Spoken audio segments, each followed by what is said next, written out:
Assalamualaikum warahmatullahi taala wabarakatuh. Bismillahirrahmanirrahim. Alhamdulillahirabbil alamin.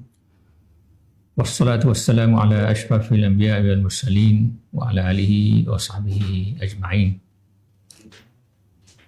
Rabbi shrah li sadri wa yassir li amri wahlul 'uqdatam min lisani yafqahu qawli. Muslimin dan muslimat yang dikasihi sekalian, alhamdulillah dapat kita sambung kuliah tafsir asaskan kitab tafsir Al-Jalalain pada pagi ini.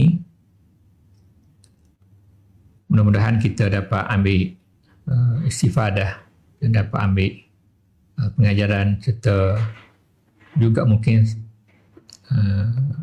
sebahagian daripada tadabbur kita kepada surah-surah yang kita akan sama-sama kongsikan pada pagi ini.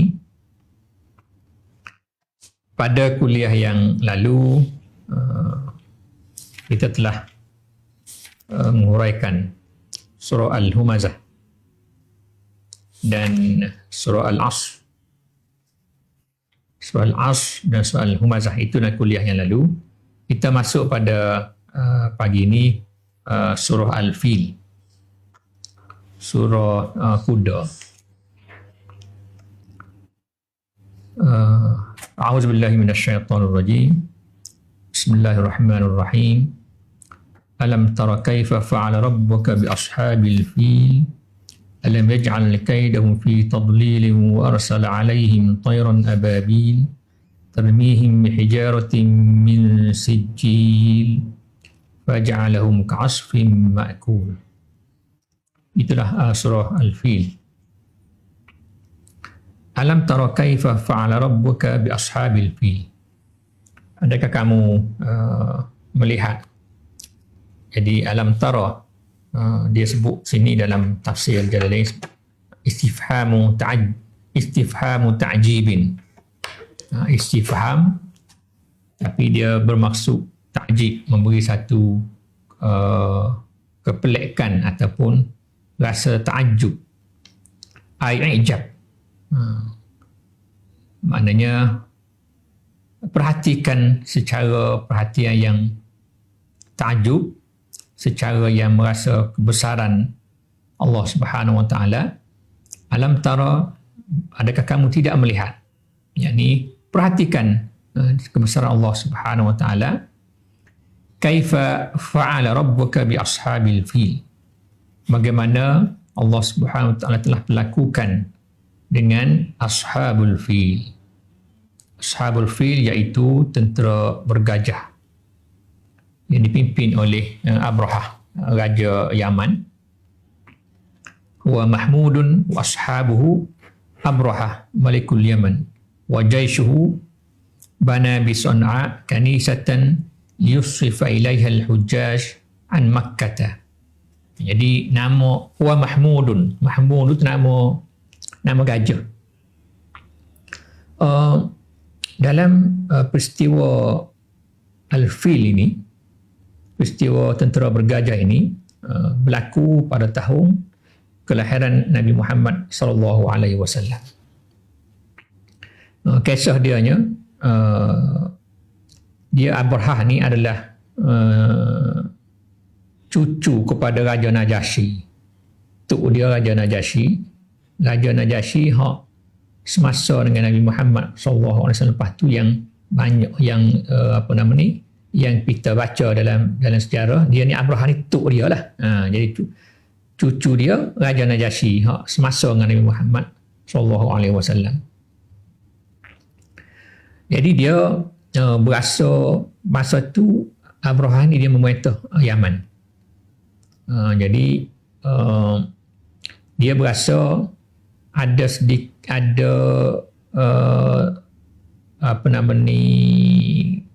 rasa terganggu lah, tergugat kita panggil, apabila di Mekah ni ada Kaabah dan di Yaman ni orang pakat ramai pergi Mekah, tak pergi ke Yaman. Jadi daya tarikan, attraction tu ada di di Mekah berbanding dengan Yaman. Jadi dia berasa nak tukar tumpuan orang ramai daripada ke Mekah pergi ke Yaman, dan dia buat Kaabah dia sendiri, kanisah di Sana'a. Jadi tujuan dia supaya para orang haji ni pergi ke Yaman, tidak lagi berkunjung ke Mekah. Jadi dia jadi kisahnya, ada seorang lelaki daripada Bani Kinanah, dia pergi buang air besar, pergi buang najis di tempat dibina kanisah, dibina tempat baru untuk nak ganti Kaabah tadi. Jadi menimbulkan kemarahan kepada Abrahah. Jadi itu dijadikan sebab oleh Abrahah untuk meruntuhkan Kaabah. Sebab perbuatan rajulun min Kinanata, fa ahdasa rajulun min Kinanata fiha wa ratakha qiblataha bil azrati ihtiqaran biha. Jadi lelaki yang Bani Kinanah ni, dia menghina tempat yang dibina oleh Abrahah tadi, dan itu menjadi sebab dijadikan sebab oleh Abrahah untuk menyerang Kaabah.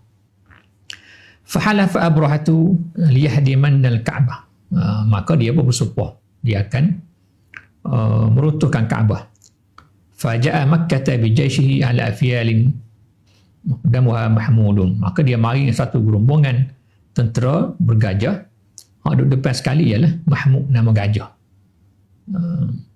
Jadi fahina tawajjahu li hadimil Ka'bata, ketika mana dia beradab nak pergi menuju untuk meruntuhkan Kaabah, arsalallahu alaihi ma qassahu fi qawli alam yaj'al kaidahu fi tadlilin. Tu maka Allah pun menghantarlah apa yang Allah kisahkan, ceritakan dalam surah ini. Jadi dari segi sejarah yang berlaku, tentera ni bila dia sampai ke kawasan sebelum masuk ke Mekah, tentera Abrahah ni yang dipimpin oleh Abrahah. Dia nama Abrahah ni Abrahah bin As-Sabbah Al-Ashram, tok kepada Najasyi ni. Jadi dia bina kanisah di Yaman tu, di Sana'a tu, nama kanisah itu Al-Killis. Jadi Al-Killis nama dia lah. Itu disebut dalam kitab yang lain lah, disebut begitu. Jadi bila tentera ni sampai mendekati dengan Mekah, kisah orang tentera ni begitulah, dia rapah habis harta penduduk di kawasan itulah sebelum masuk Bana Mekah. Kemudian termasuklah benda yang diambil, yang dicuri, yang dirampas oleh tentera ni ialah 200 ekor unta Abdul Muttalib. Jadi sebelum masuk Mekah, Abrahah ni hantar dia punya ketua tentera dia lah, pegawai dia ataupun ketua tentera dia masuk ke Mekah berjumpa. Dia kata nak bagi tahu tentera dia mari ni bukan dengan tujuan untuk nak serang, nak bunuh orang, tapi dia nak meruntuhkan Kaabah supaya bagi laluan kepada dia lah.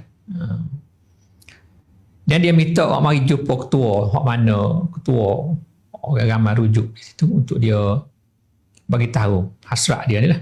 Jadi dihantarlah Abdul Muttalib jumpa dengan Abrahah. Jadi Abrahah pun ceritalah dia mari ni untuk tujuan, bukan untuk tujuan menyerang manusia, nak bunuh manusia, tapi nak meruntuhkan Kaabah, nak ambil Kaabah, nak balik ke Yaman. Jadi Abdul Muttalib, dia tanya Abdul Muttalib apa pandangan Abdul Muttalib lah. Abdul Muttalib kata, aku mari ni kalau boleh nak minta balik unta 200 ekor tentera kamu rapah. Jadi Abrahah tanya dia, kamu ni mari tidak bimbang tentang Kaabah yang akan aku ambil nak balik ke Yaman, tapi bimbang tentang 200 ekor unta. Mana hak tu lebih besar bagi kamu berbanding dengan rumah ibadat kamu. Jadi Abdul Muttalib dijawab, ada pun unta ni aku tuan dia, jadi aku nak balik barang aku. Kaabah tu Tuhan dia akan jaga. Tuhan tidak akan benarkan sesiapa pun usik Kaabah. Itu jawapan Abdul Muttalib kepada Abrahah. Jadi Abrahah masuk, dipendekkan cerita, masuk, dan ketika itulah bila Abdul Muttalib balik semula ke Mekah, dan ketika itulah berlakunya apa yang disebut dalam surah Al-Fil ni, alam yaj'al kaidahum fi tadlilin. Alam yaj'al ay ja'ala. Sebab dia awak mari dengan kalimah alam yaj'al. Kalimah tu fi'il mudhari', maksudnya ja'ala, maknanya telah berlaku dah madhi. Tidakkah Tuhan telah menjadikan kaidahum, tipu daya mereka itu, fi hadmil ka'bati, untuk meruntuhkan Kaabah itu, fi tadlilin, dalam khasarin wa halakin, kerugian dan kebinasaan. Jadi bagaimana caranya Allah Subhanahu Wa Taala menjadikan kerugian dan kecelakaan itu dalam bentuk sebagaimana disebut dalam ayat seterusnya, wa arsala alaihim tayran ababil. Allah Subhanahu Wa Taala telah mengutuskan ke atas mereka itu tayran ababil, burung ababil. Disebut dalam jalan-jalan ini jama'atin, mana burung itu mari dalam bentuk kumpulan demi kumpulan. Qila la wahid lahu ka asatir. Jadi ini dalam bahasa Arab lah, ada dikatakan bahawasanya ababil ini dia tidak ada kalimah mufrad di asatir macam kalimah asatir. Wa qila wahidhu ibulun. Ada juga kata au ibalun au ibilun. Jadi hak ini perbahasan dari segi bahasa Arab. Ka'ajulin wa miftahin wa sikinin. Jadi semua tu adalah mungkin dia kata ada juga kalimah ababil itu mufradnya ibulun ataupun ibalun ataupun ibilun. Jadi itu dari segi penggunaan bahasa Arab. Tapi dalam ayat ni Tuhan sebut wa arsala alaihim tayran ababil, dengan kalimah ababil. Jadi disebut di jamaat mari dalam bentuk satu kumpulan demi kumpulan yang banyak, burung-burung mari. Tarmihim bihijaratin min sijil, yang mana burung-burung ini melontarkan ke atas mereka itu, tentera Abraha ni, bihijaratin, dengan batu, min sijilin. Min sijilin disebut di sini tinin matbuhin, tanah yang dimasuk, mana hak tanah kerah, tanah kerah yang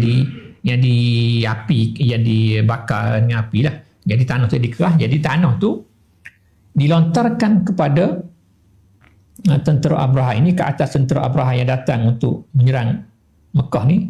Faja'alahum, maka hasil daripada kena batu itu, faja'alahum ka'asfim ma'kulin, maka Allah menjadikan mereka itu ka'asfim ma'kulin, seperti asfim ma'kul, kawaraki zar'in akalathu dawabu wadasathu wa afnathu.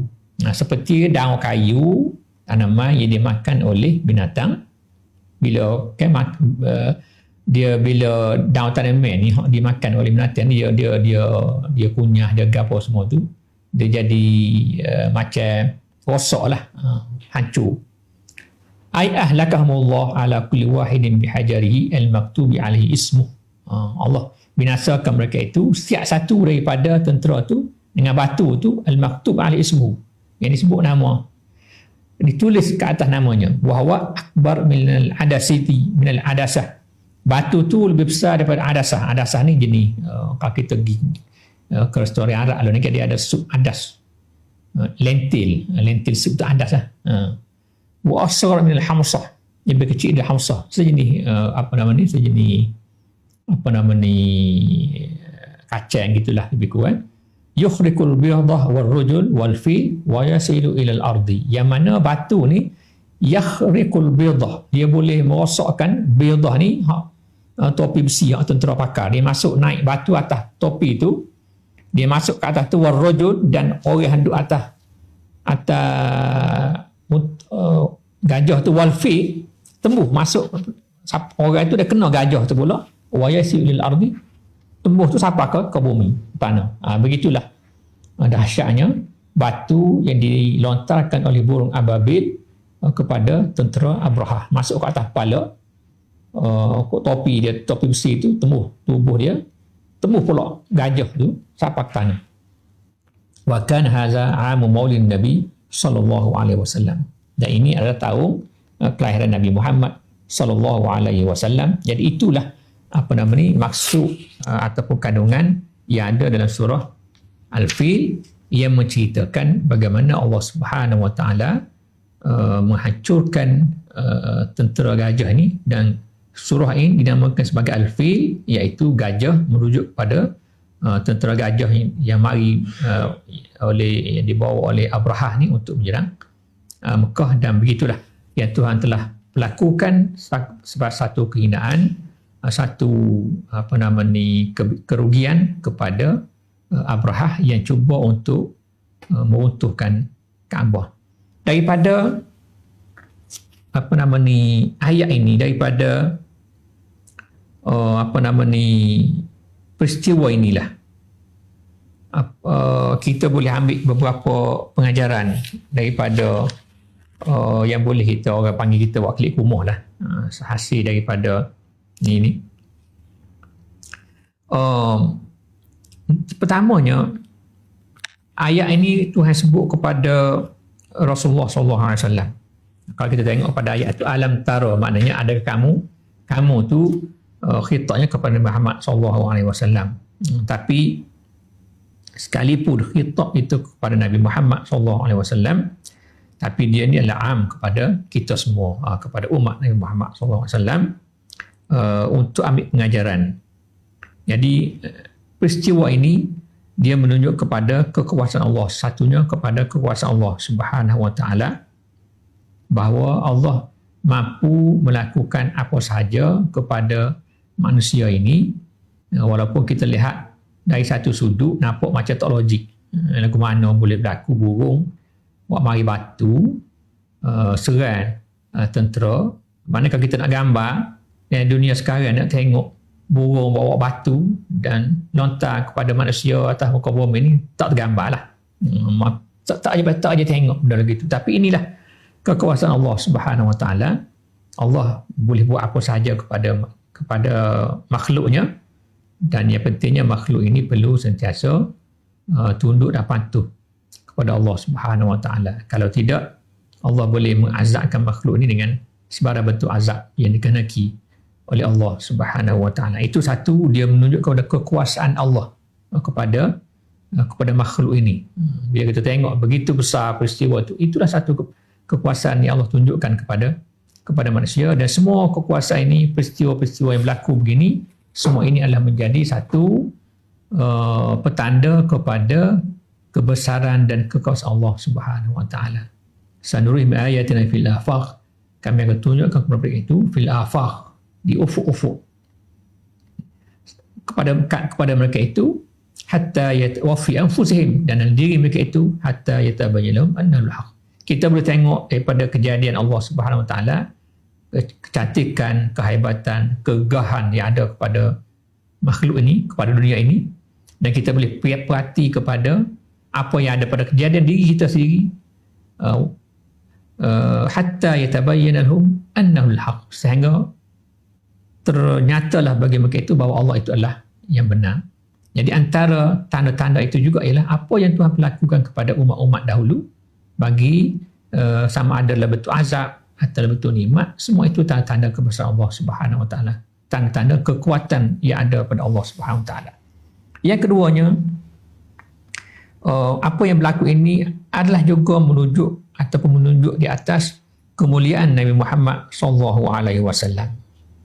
Kemuliaan Nabi Muhammad SAW itu ditunjukkan sebelum daripada kelahiran baginda, sebelum dibangkit baginda menjadi Rasul. Berlaku Al-Fil, peristiwa ini pada tahun Nabi Muhammad dilahirkan. Maknanya berlaku tu sebelum Nabi Muhammad dilahirkan lagi. Cuma tahun itulah dilahirkan Nabi Muhammad. Jadi ini kalau disebut dalam kitab tafsir juga sebahagian dari syaraf Nabi Muhammad itu sendiri. Kemuliaan yang ada kepada Muhammad itu sendiri, sehingga dibinasakan tentera Al-Fil itu adalah kerana kemuliaan yang ada kepada Muhammad SAW. Jadi kemuliaan itu disebut dalam kitab tafsir harus didahulukan mukjizat kepada zaman sebelum berlakunya bi'sah Nabi Muhammad SAW. Telah berlaku perkara yang pelik itu sebelum Nabi dilantik menjadi Rasul. Ini kalau kita panggil istilah lain dalam apa kita belajar ilmu akidah seperti al-irhas. Itu perkara yang berlaku kepada Nabi Muhammad sebelum daripada Nabi Muhammad dibangkit menjadi Rasul. Seperti awan yang menutupi semasa Rasulullah berjalan dan sebagainya. Itu sebagai al-irhas. Dan termasuk dalam konteks itu kemuliaan yang ada pada Nabi Muhammad disebut kita tafsir peristiwa Al-Fil ini adalah sebahagian daripada apa yang Allah Subhanahu Wa Taala nak tunjuk kemuliaan kepada Nabi Muhammad SAW. Kudrat Allah yang melaksanakan perkara tersebut adalah sebahagian daripada kemuliaan yang nak ditunjuk kepada kemuliaan Nabi Muhammad SAW. Itu yang kedua. Kemudian yang ketiganya, kita boleh tengok dari peristiwa ini kemuliaan yang ada pada Kaabah itu sendiri. Bagaimana Kaabah ini telah dibina oleh Nabi Ibrahim sama anaknya Ismail, dan dia telah menjadi tempat ibadat bagi orang Islam. Jadi menjadi tempat tanah haram bagi orang Islam. Maka kemuliaannya itu ditunjukkan dalam peristiwa ini. Tidak ada pihak yang boleh ganggu akan kedudukan Kaabah di Mekah itu, sehingga nak rosakkan, nak runtuhkan, nak ambil balik, nak bawa balik ke tempat lain. Kaabah itu tidak mungkin akan berlaku kerana kemuliaan itu ada pada Kaabah. Allah akan sentiasa jaga kemuliaan itu. Sebab itu Rasulullah SAW pada hari penaklukan kota Mekah, bila Rasulullah berhijrah ke Madinah dan balik semula ke Mekah untuk penaklukan kota Mekah, Fathu Makkah, Rasulullah bersabda, beritahu kepada para sahabatnya, Inna Allah habasa an Makkata al-fila wa sallata alaiha usulahu wal mu'minin. Allah telah pun menahan Mekah ini, telah menjaga Mekah ini daripada tentera gajah al-fil. Wa sallata alaiha rasulahu wal mu'minin, dan telah bagi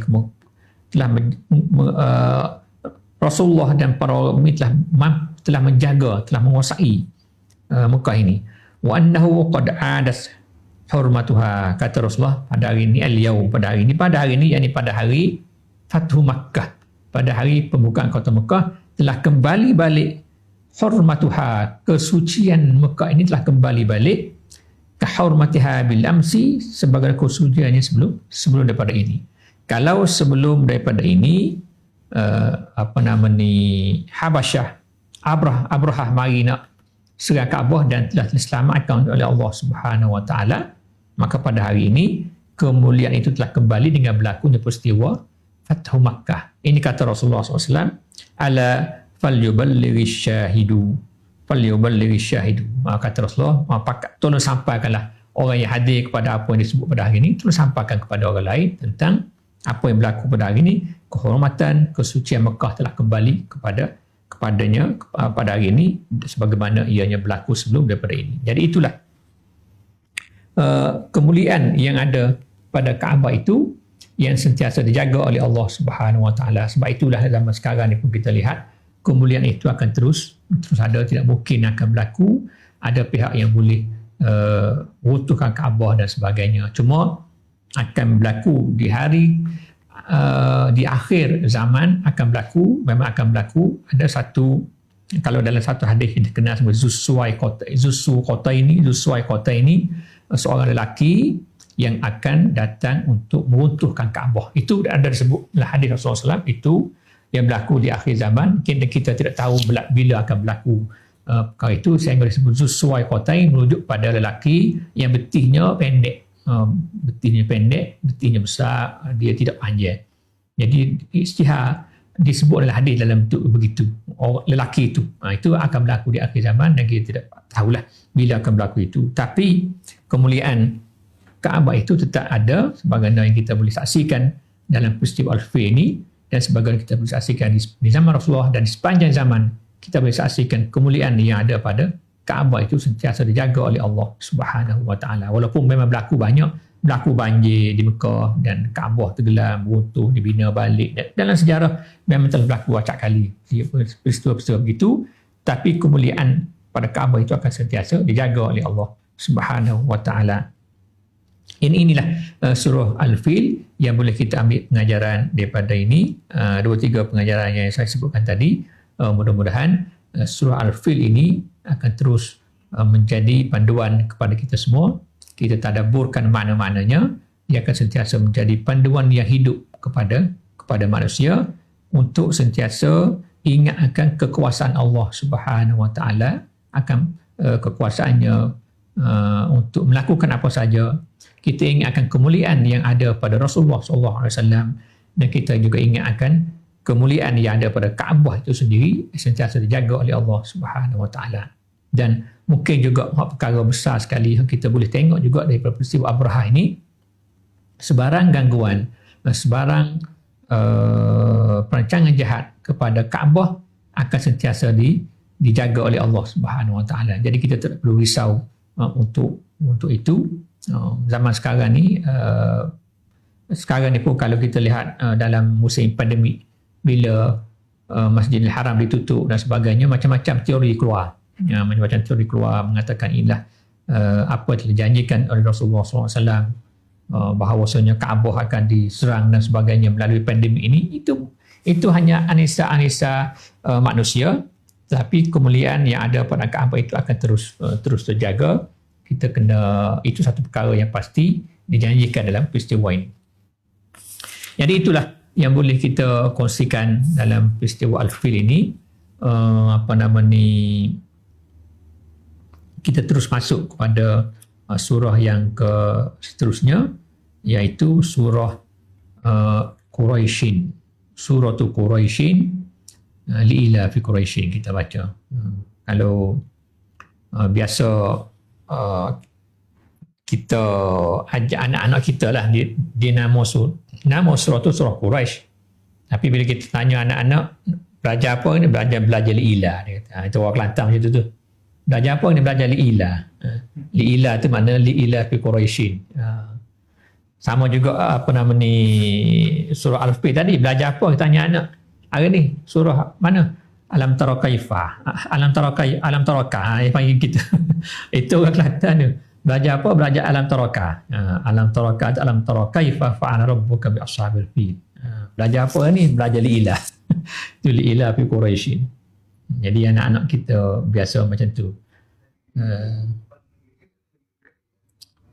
Jadi kita sambung surah seterusnya. Ini surah pendek kan. Bismillahirrahmanirrahim. Li'ila fi Quraisyin ilafihim rihlata ash-shita'i was-sayf falyabudu rabb hadzal baiti alladhi at'amahum min ju'in wa amanahum min khawf. Ini surah tu surah yang pendek saja. Kita panggil surah-surah ayat lazim. Yang biasa kalau dalam solat kita rakaat pertama kita baca alam tara kaifa, rakaat kedua kita baca li'ila fi Quraisyin. Ikut turutan begitu.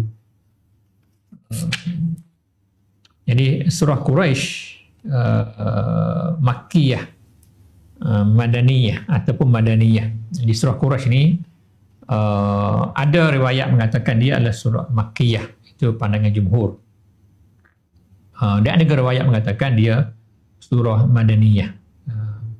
Itu beberapa pandangan para itu disebut dalam Qurtubi. Tapi dalam qaul yang paling asah tentang ini, dia adalah Makkiyah. Dan ada juga pandangan riwayat menyebutkan sebahagiannya Makkiyah, sebahagiannya adalah Madaniyah. Ayat yang pertama tu Makkiyah, ayat seterusnya adalah Madaniyah. Itu ada berbagai riwayat yang menceritakan mengenai surah Quraisy ini.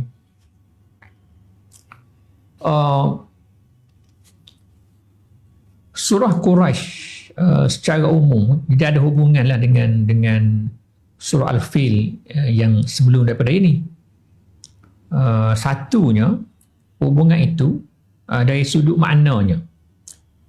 Kedua-dua surah ini, surah Al-Fil dan surah Quraisy, dia menyebut tentang nikmat Allah Subhanahu Wa Taala kepada ahli Makkah. Kalau dalam surah Al-Fil, nikmat Allah kepada ahli Makkah dalam bentuk dibinasakan Ashabul Fil, tentera Abrahah, tentera bergajah yang datang untuk menyerang Kaabah. Dalam surah Quraisy ini, Allah Subhanahu Wa Taala menceritakan tentang surah Quraisy ini tentang nikmat-nikmat yang ada oleh penduduk Mekah dari sudut ijtimaiyah, dari sudut iktisadiyah. Maknanya penduduk Mekah ni kaya dengan bisnes, perniagaan, berniaga ke Syam, berniaga ke Yaman. Jadi itu nikmat yang ada, yang jadi hubungan antara surah Quraisy dengan surah Al-Fil. Dua-dua tu menceritakan tentang nikmat yang ada oleh yang diberikan oleh Allah Subhanahu Wa Taala kepada penduduk Mekah. Kemudian hubungan yang kedua antara surah Quraisy dengan surah Al-Fil ini ialah hubungan yang sangat rapat dari segi bahasa Arabnya. Sebab kalau kita tengok ayat ni mula dengan li'ila fi Quraisyin. Sekarang kita masuk kepada huraian kepada ayat li'ila ni. Yang li'ila fi Quraisyin kalau kita terjemahkan li'ila fi Quraisyin ni maknanya lebih kurang Allah Subhanahu Wa Taala li'ila ni kelebihan kenikmatan yang ada kepada Quraisy Mekah. Jadi li'ila fi Quraisyin yang disebut dalam ayat ini, dia hubungan li tu harfu jarrin. Dalam kalau kita orang mengaji nahwu, li ni haraja yang kita belajar dalam jermiah tu lah, wa yamin wa ila wa an wa ala hak tu. Jadi li tu harfu jarrin, harf jar. Jadi harf jar ni al-jar wal majrur ni dia ada tempat ta'alluq dia. Gitu. Harfu jarrin dia ada tempat muta'allaq, tempat ta'alluq dia. Ta'alluq dia itu li tu ta'alluq kepada cerita dalam cerita yang ada dalam surah Al-Fil. Maknanya ahlakallahu ashabal fil. Allah Subhanahu Wa Taala telah membinasakan ashabul fil tu li'ila fi Quraisyin ila fi. Kerana kenikmatan dan kerana kesempurnaan ataupun kenikmatan dan apa yang dinikmati oleh golongan Quraisy di Mekah. Jadi hubungan antara surah Quraisy dengan surah li'ila, surah Al-Fil tadi dalam bentuk begitu. Maknanya seolah bersambung. Sebab itu ada setengah riwayat mengatakan surah Al-Fil dengan surah Quraisy ini sebenarnya satu surah. Dia bukannya dua surah yang lain-lain. Maknanya satu surah yang bersambung.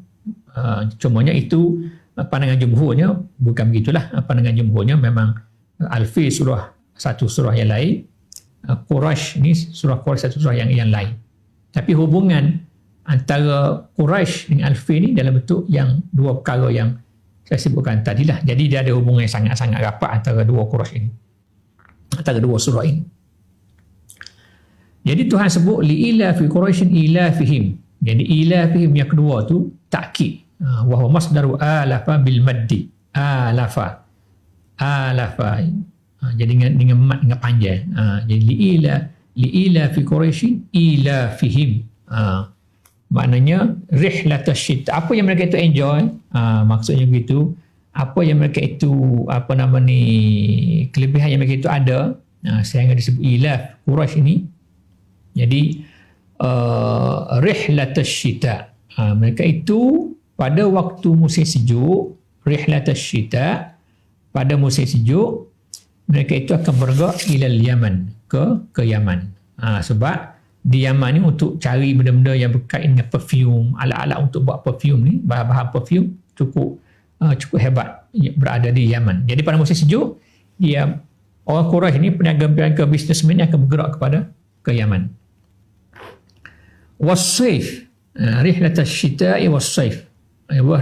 Jadinya satunya rihlah di musim sejuk iaitu ke Yaman, dan satu lagi rihlah di musim sejuk, di musim panas, sama saif, ila Syam, ke Syam, fi kulli amin, pada setiap tahun. Itulah yang orang Arab buat kan.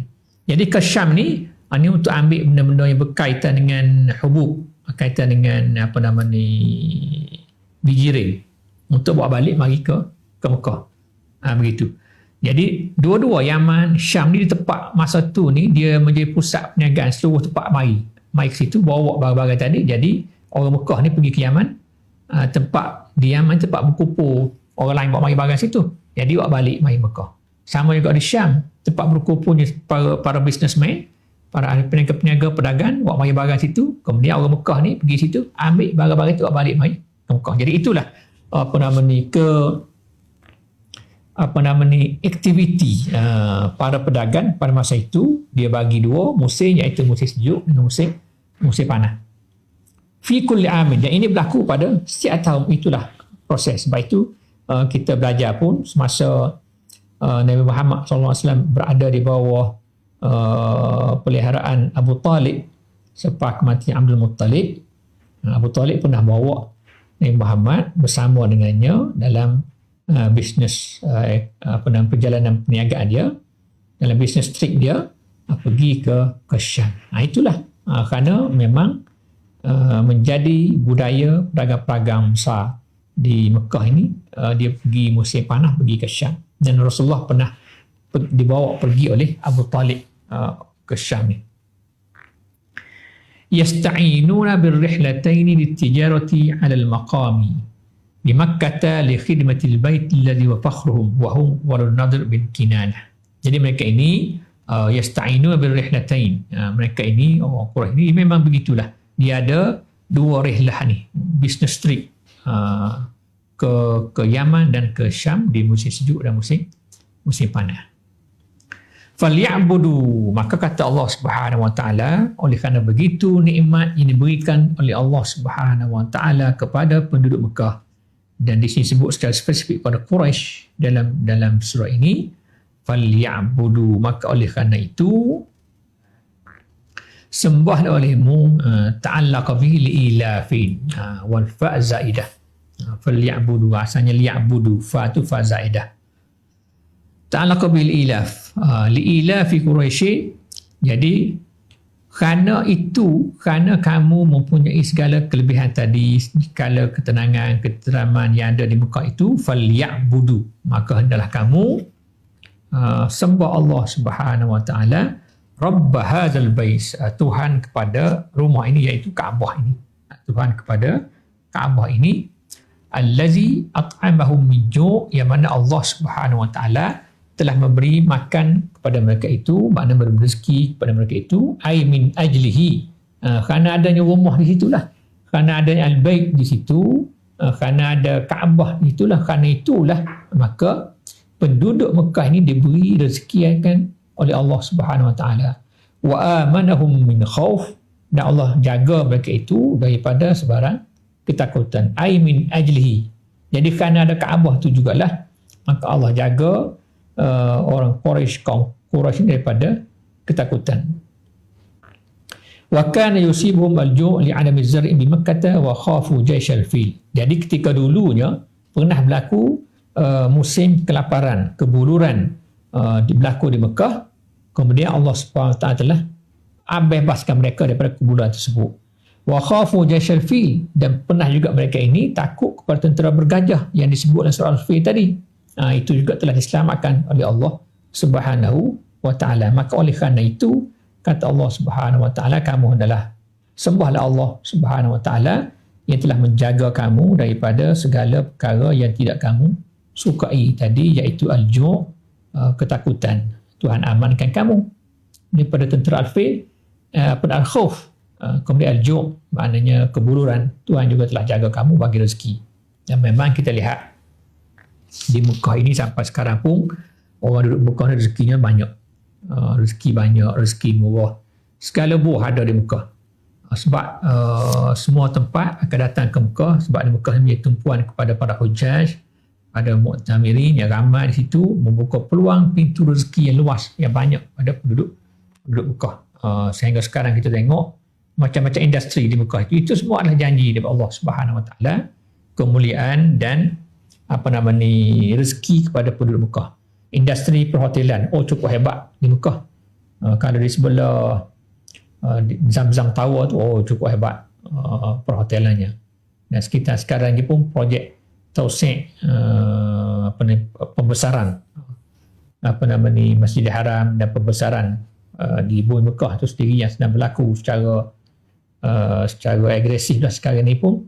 Itu semua adalah merujuk kepada memang Allah Subhanahu Wa Taala bagi ketenteraman, ketenangan dan rezeki kepada penduduk Mekah. Tapi kena ingat, falyabudu rabb hadzal bait, hendaklah mereka itu sembah Allah Subhanahu Wa Taala. Cuma yang kita bimbang bab tu pula. Tuhan telah menjanjikan kepada mereka itu dari segi rezekinya, dari segi tidak berlaku perkara yang tak diingini seperti serangan tentera bergajah tadi, Tuhan telah jaga, tak akan berlaku. Cuma kita bimbang pula dari sudut penduduk di situ pula. Kita mohon kepada Allah SWT supaya penduduk di situ mengambil iktibar daripada sejarah yang banyak telah berlaku di Mekah ini, yang Tuhan telah jaga keamanannya, Tuhan telah bagi rezeki kepada penduduk itu, dijaga dari setiap aspek supaya mereka ini tidak kufur nikmat, tidak kufur pada Allah SWT. Mereka inilah falya'budu rabb hadzal bait, hendaklah mereka itu menyembah Allah Subhanahu wa taala dengan sebenar-benarnya, supaya janji Allah itu tak tarik balik oleh Allah Subhanahu wa taala. Sebab Tuhan janji kat sini ni falya'budu ni, itu kerana Tuhan janji ni allazi at'amahum min ju' wa amanahum min khauf, ni kerana kalau mereka itu sembah Allah Subhanahu wa taala. Jadi jangan lari daripada kewujudan asal. Kaabah di situ adalah untuk dijadikan sebagai tempat manusia yang berkunjung untuk melakukan ibadat di situ, menyembah Allah Subhanahu wa taala. Jadi jangan dilarikan fungsinya itu. Itu perkara yang paling besar yang ada kepada umat Islam, tempat yang menjadi kiblat kepada seluruh dunia. Kalau kita nak sembahyang ke situ semualah, seluruh dunia orang Islam di mana sahaja berada, dia tak boleh menghadap ke lain, semua kena menghadap kepada Kaabah Allah Subhanahu wa taala sebagai kiblat. Jadi kemuliaan itu akan terus dijaga oleh Allah Subhanahu wa taala, dan telah disebut dalam surah ini.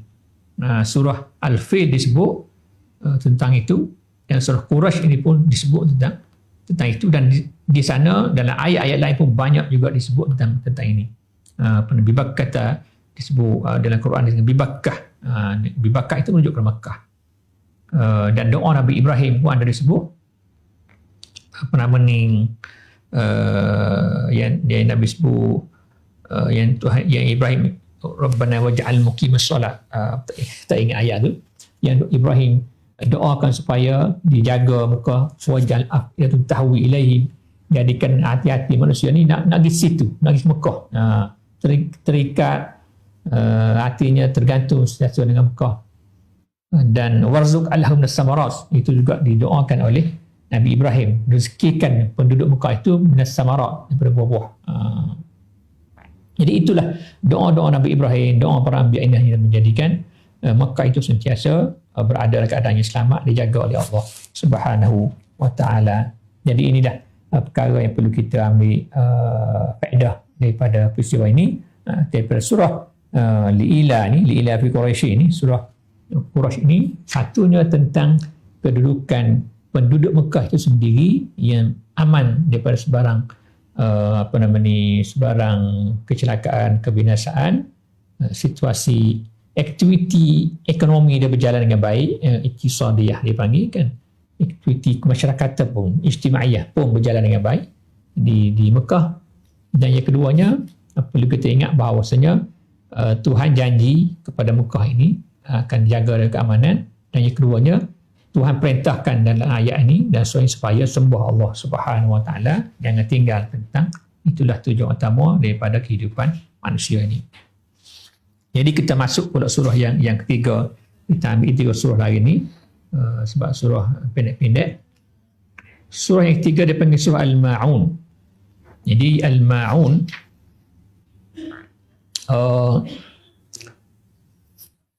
kita hurah secara ringkaslah Al-Ma'un ni. Surah Al-Ma'un iaitu surah Makkiyah ataupun Madaniyah, ataupun saya silap tadi, surah Al-Fil, surah Quraisy ini surah Makkiyah ataupun Madaniyah. Surah Al-Ma'un ini ada satunya, ada riwayat mengatakan dia Makkiyah, satu lagi dia mungkin satu riwayat lagi mengatakan dia Madaniyah.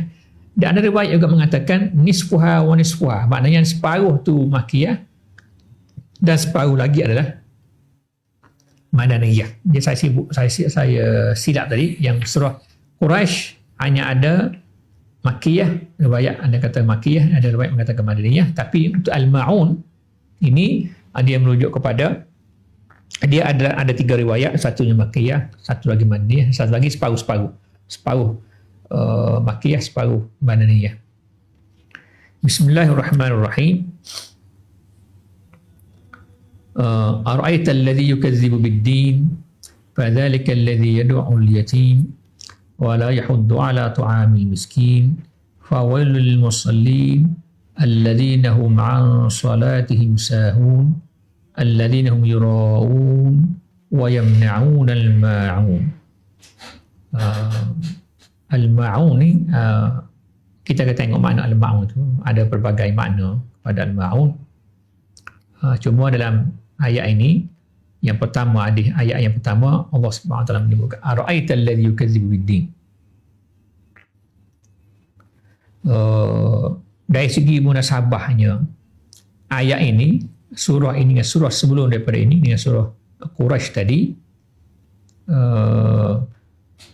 ada juga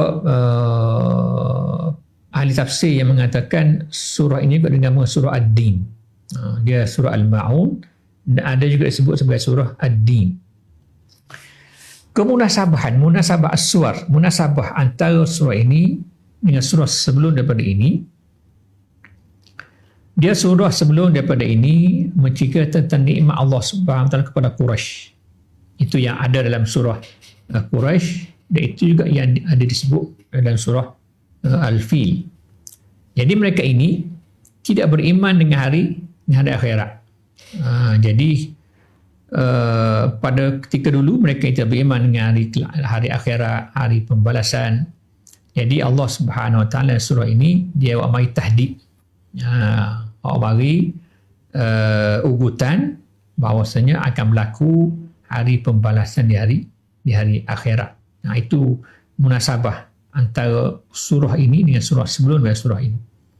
Jadi Tuhan sebut ara'aita alladhi yukazzibu bid-din.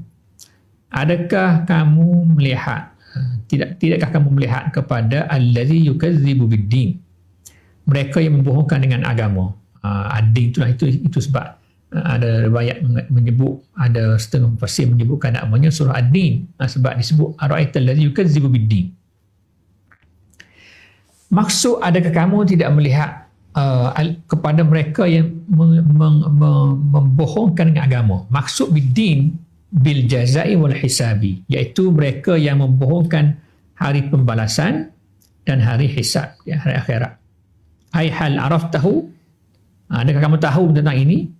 Itu yang Tuhan nak takkidkan dalam, Tuhan nak tanya manusia dalam surah ini. Tuhan tanya, hal araftahu, kamu tahukah akan mereka yang membohongkan dengan hari akhirat?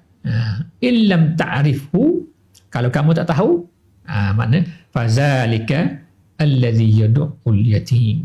Ini mereka yang membohongkan hari akhirat.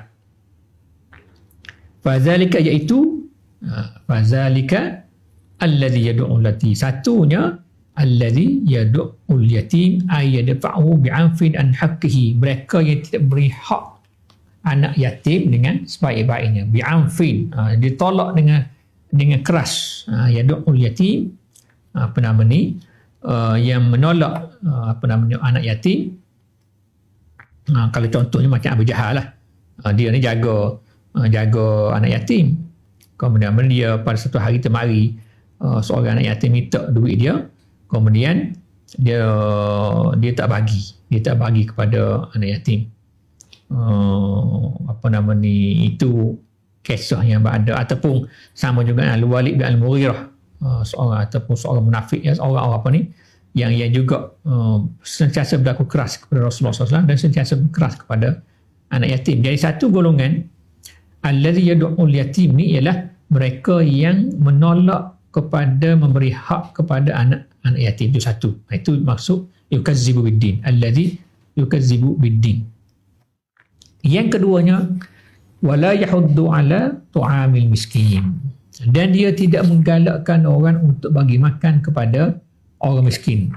La yahuddu nafsahu wala ghairuhu, diri dia sendiri dan orang lain pun dia tidak galakkan untuk bagi makan kepada orang miskin. Ayat'amuhu, ayat'amihi, bagi makan kepada orang miskin. Disebut di sini nazalas, surah ini turun fil As bin Wa'il atau Al-Walid bin Al-Mughirah, kepada dua orang yang disebut dalam surah ini.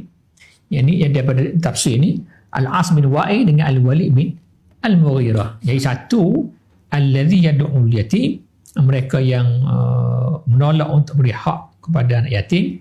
Dan yang kedua, mereka yang tidak menggalakkan orang bagi makan kepada orang miskin. Dan yang merujuk dalam surah ini turunnya kepada Al-As bin Wa'il dengan Al-Walid bin Al-Mughirah. Lalu Allah SWT menyambung, fawailul lil musallin, maka doa al-wailah, celakalah ataupun kepada al-musallin, bagi orang yang solat, orang yang mendirikan sembahyang, alladzina hum an solatihim sahun, tapi dalam solat mereka itu sahun, maksud sahun ghafilun wa yuakhirunaha an awqatiha, mereka itu yang sentiasa cuai dalam melaksanakan solat ataupun selalu yuakhirunaha an awqatiha, melewatkannya daripada waktu sembahyang. Asar pukul 4.30 dia sembahyang pukul asar pukul 4.30, sembahyang zuhur pukul 5. Sudah habis waktu baru solat. Kemudian satu lagi, alladzina hum yura'un, mereka yang fis salati wa ghairiha, yang menunjuk-nunjuk kepada orang lain. Yura'un, kemudian dia maknanya ditinggalkan sembahyang. Pas kali dia duduk seorang, dia tinggal sembahyang. Kali duduk depan orang, dia sembahyang. Itu masuk yura'un. Wa yamna'un al-ma'un, dan yang akhirnya mereka orang-orang yang tidak memberi sedikit pertolongan kepada orang yang berhak mendapat. Wa yamna'ul ma'un kal ibrati wal fa'si wal kidri wal qas'ah, ini merujuk pada bagai-bagai yang ada pada masa itulah, kapuk, periuk bekas. Ini bagai-bagai yang ada biasanya kalau kita nak tolong orang, kita ada bagi bagai-bagai itulah.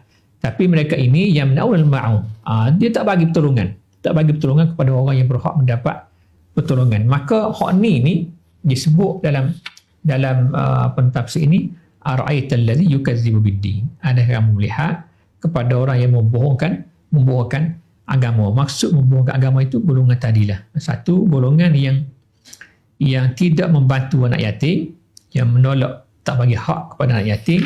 Yang kedua, orang yang tidak menggalakkan kepada diri dia dan orang lain, tidak tolong bagi makan kepada orang miskin. Dan orang yang cuai daripada solat, dan kali solat pun dia menunjuk-nunjuk dalam solatnya. Dan yang akhirnya orang yang tidak bagi bantuan pertolongan kepada orang yang berhak mendapat pertolongan. Yamna'un al-ma'un, yakni yamna'un nas, ataupun dia harap dia menegah manusia. Ada juga ditafsirkan al-ma'un ni sebagai iaitu zakat. Macam ada riwayat daripada Ali, disebutkan qala al-ma'un huwa az-zakah wa qalu Ibnu Umar wal Hasan wa Qatadah wa Dhahhak. Jadi al-ma'un itu ialah zakat. Wa qala Ibnu Mas'ud, ini adalah syarah kepada jalan lain, dia sebut wa qala Ibnu Mas'ud, dan berkata Ibnu Mas'ud mengatakan al-ma'un itu al-fa'su wad-dalu wal kadru wa asbahu zalik. Dan al-fa'su ni macam alat-alat kita buat ngerak kapok lah. Ad-dalu ni baldi, al-kadru ni macam periuk. Wa asbahu zalik. Sebab dia menunjuk bila kita nak bantu orang, biasa kita bantu benda-benda begitu. Masa itulah dalam zaman di kalangan orang Arab masa itu. Tapi yang disebut yukazzibu bid-din ni, dia tak buat benda tu. Dia tak suka bantu orang dalam buat benda-benda yang baik. Nak bantu dalam bentuk yang tadi pun dia tak bagi. Dan ini semua menjadi, mereka itu disebut sebagai yukazzibu bid-din. Inilah maksud secara umum daripada surah Al-Ma'un, ataupun dipanggil juga sebagai surah Ad-Din mengikut riwayat yang lain. Jadi saya rasa kita berhenti sakatulah dulu kuliah kita hari ini, merakumi 3 surah yang pendek-pendek, dan huraian pun saya tidak bagi huraian dengan panjang-panjang tentang 3 surah ini. Mudah-mudahan ia menjadi panduan kepada kita semua. Secara umumnya 3 surah ini dia menceritakan tentang nikmat Allah Subhanahu Wa Taala kepada penduduk Mekah, satu. Dan yang keduanya dia berkait dengan Allah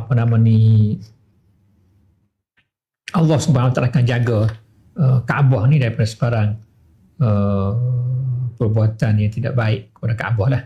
Dan surah Al-Ma'un ni merujuk pada mereka yang yukazzibu bid-din, mereka yang membohongi agama dengan sifat-sifat tadi, tak bantu orang miskin, tak bantu anak yatim. dan solat menunjuk maknanya dia tidak kerana Allah Subhanahu Wa Taala, lala daripada solat, dan mereka yang tidak membantu orang lain dengan sedikit pertolongan yang ada padanya yang orang lain patut dapat. Jadi itulah secara umumnya kepada surah pada hari ini, mudah-mudahan menjadi panduan kepada kita semua dalam menjalani kehidupan kita ini, dalam bab rezeki. Kita mohon kepada Allah Subhanahu Wa Taala, kita ni termasuk golongan orang yang bersyukur kepada Allah Subhanahu Wa Taala. Walaupun surah ini menceritakan tentang rezeki kepada penduduk, kalau surah Al-Fil dan surah Al-Quraisy tadi menceritakan mengenai rezeki kepada penduduk Mekah, kepada Quraisy itu sendiri, tetapi ia memberi pengajaran kepada kita semua. Kita sehari-hari mendapat rezeki dari Allah Subhanahu Wa Taala, dan rezeki ini kita kena syukurinya dengan sebaik-baiknya. Sebagaimana Allah Subhanahu Wa Taala sebut tentang rezeki kepada penduduk Mekah, maka begitu rezeki kepada penduduk lain. Kita duduk tinggal kita ni pun ada rezekinya, itu bagi kepada kita yang kita kena jaga. Jadi mudah-mudahan dengan kita bersyukur kepada Allah Subhanahu Wa Taala, rezeki kita pun akan sentiasa bertambah. La in syakartum la azidannakum. Sekiranya kamu bersyukur, la azidannakum, aku akan tambah lagi. Wa in kafartum, kamu kufur dengan nikmat aku, inna azabi lasyadid. Azab aku itu sangat syadid, sangat keras kepada mereka yang kufur pada rezeki Allah Subhanahu Wa Taala.